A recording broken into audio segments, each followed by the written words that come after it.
Beaucoup de gens l'ont oublié, mais aujourd'hui c'est la célébration de la montée au ciel de Marie, pour les chrétiens évidemment. Donc c'est une fête qui prend tout son sens pour ceux qui s'en souviennent encore, ceux qui ont fait le catéchisme et dont les familles ont été portées par cette tradition.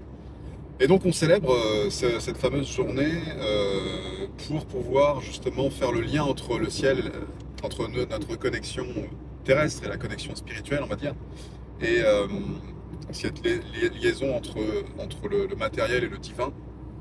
Et c'est vrai qu'il y a des choses qu'on oublie. Pourtant, religieusement, on les a incorporées, intégrées, mais on les oublie dans notre quotidien, dans ce qu'on peut mettre en place au quotidien pour finalement cultiver cette forme de spiritualité. On n'a pas besoin d'un jour par an pour célébrer ce que traditionnellement Marie est montée au ciel. On n'a pas besoin d'un jour pour le célébrer, et pourtant c'est ce qu'on fait, et pas que pour ce jour-là, pour d'autres jours aussi, hein. On a plein de dates précises pendant lesquelles, astucieusement, nous reposerons sur tel ou tel discours pour pouvoir se, se relier à quelque chose, se relier à Marie, se relier à Dieu, se relier à autre. Peu importe, là je reste sur la religion chrétienne, mais pour les autres religions c'est pareil.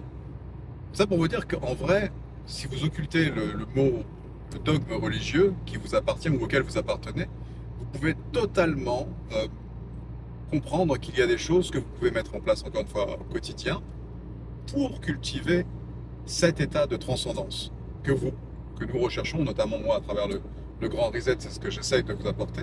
Mais cet état de transcendance qui vous permet d'être finalement connecté à l'essence même de vous-même, à l'essence de qui vous êtes, à l'essence de ce que vous faites, et s'échapper un peu justement de cette matérialité complexe, souvent nauséabonde, qui finit par obstruer notre esprit. Et en fait, ça nous obstrue, ça nous obstrue, ça nous obstrue toute l'année, et puis un jour dans l'année, on décide de s'élever spirituellement.